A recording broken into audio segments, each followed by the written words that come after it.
Anwar Usman yang juga sekaligus adik ipar dari Presiden Jokowi diberhentikan dari posisi Ketua Mahkamah Konstitusi. Wah, kira-kira kenapa ya sampai diberhentiin dari posisi Ketua MK? Ini cerita gue dari lapangan.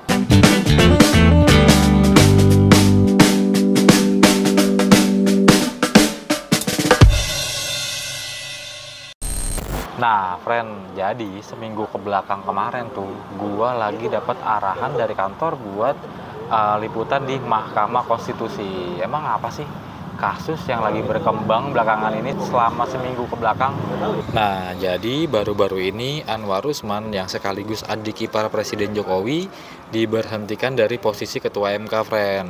Dia terbukti melakukan pelanggaran berat terhadap kode etik atas uji materi perkara nomor 90 garis miring PUU strip XX1 strip 2023 tentang batas usia calon presiden dan calon wakil presiden atau capres-cawapres.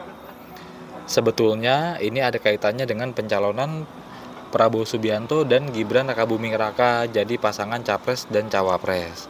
Anak Presiden Jokowi itu, Gibran jadi bisa mencalonkan sebagai cawapres usai MK mengabulkan gugatan usia cawapres itu, friend. Singkat cerita, dibuatlah Majelis Kehormatan MK atau MKMK yang diketuai oleh Profesor Jimli Asidike untuk memeriksa beberapa hakim yang dilaporkan. Pemeriksaan itu berlangsung kurang lebih selama seminggu. Dari hasil pemeriksaan MKMK, Anwar Usman dinyatakan terbukti melakukan pelanggaran berat nih.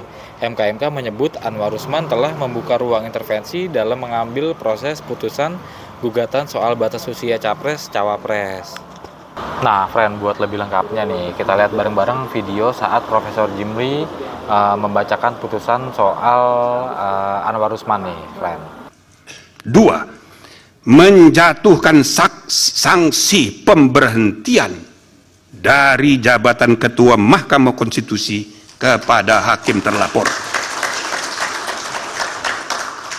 3. Memerintahkan Wakil Ketua Mahkamah Konstitusi untuk dalam waktu 2 kali 24 jam sejak putusan ini selesai diucapkan memimpin penyelenggaraan pemilihan pimpinan yang baru sesuai dengan peraturan perundang-undangan.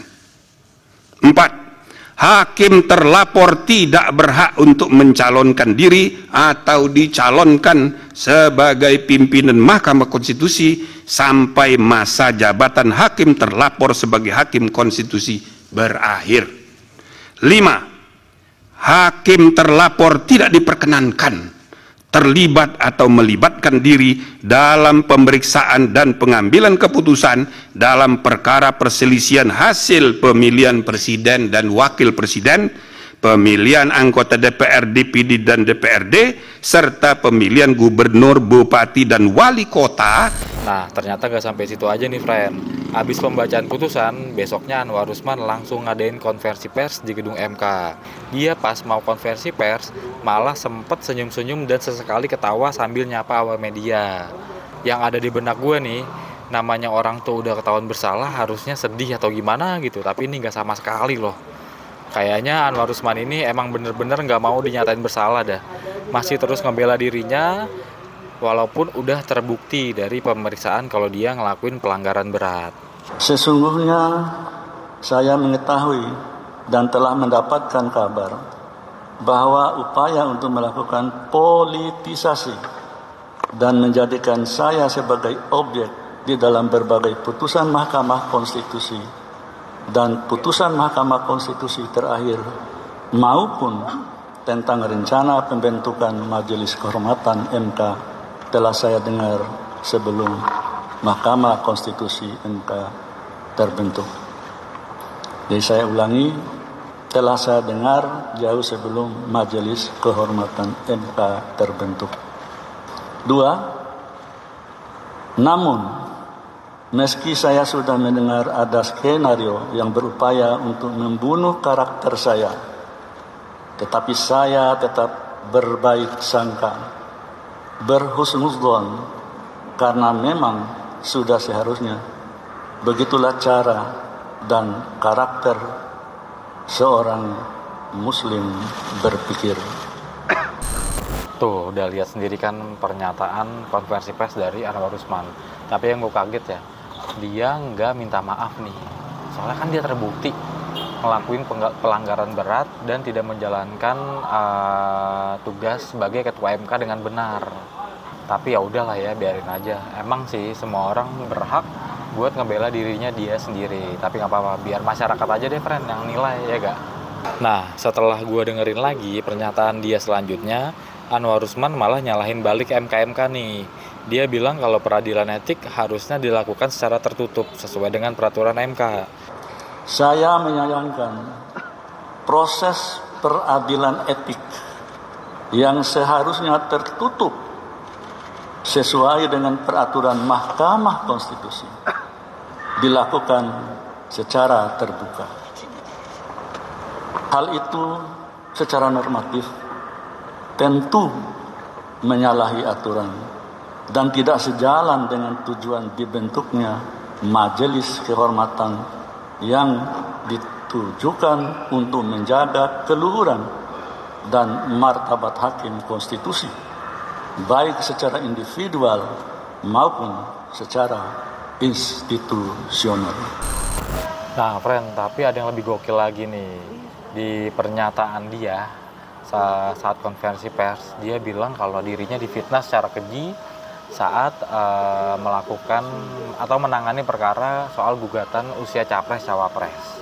Tapi friend, yang lebih gokilnya juga, Anwar Usman malah narik-narik nama mantan ketua MK lainnya nih buat ngebanding-bandingin. Dia bilang juga ada konflik kepentingan saat Profesor Mahfud MD menangani perkara pas masih jadi ketua MK nih friend. Selain Mahfud, Prof. Jimli yang sekarang jadi ketua MK juga jadi sasaran nih. Nah friend, setelah gue lihat-lihat ya, Pak Anwar Usman kok kelihatan gitu kayak dia nggak mau salah sendirian, jadi ngungkit-ngungkit kayak yang lain juga. Ya udah, buat lebih lengkapnya nih kita lihat videonya nih. Fitnah yang dialamatkan pada saya terkait penanganan perkara nomor 90 garis miring PUU garis datar 21 garis miring 2023 adalah fitnah yang amat keji dan sama sekali tidak berdasarkan atas hukum dan fakta. Saya tidak akan mengorbankan diri saya, martabat saya, dan kehormatan saya di ujung masa pengabdian saya sebagai hakim demi meloloskan pasangan calon tertentu. Lagi pula, perkara pengujian undang-undang hanya menyangkut norma, bukan kasus konkret. Dan pengambilan putusannya pun bersifat kolektif kolegial oleh 9 orang hakim konstitusi, bukan oleh seorang ketua semata. Demikian pula, dalam alam demokrasi seperti saat ini, rakyatlah yang akan menentukan. 2 hari setelah Anwar Usman diberhentikan jadi ketua MK, wakil ketua MK langsung ngadain rapat pleno untuk nentuin ketua MK pengganti Anwar Usman nih. Dalam rapat pleno yang digelar secara musyawarah mufakat para hakim konstitusi, terpilihlah Soehartoyo sebagai ketua MK pengganti Anwar Usman. Nah, friend, kayaknya kita sebagai masyarakat umum cuma bisa berharap nih, semoga Pak Soehartoyo menjalankan tugasnya sebagai ketua MK dengan benar. Nggak kayak yang sebelumnya sampai diberhentiin gitu ya kan.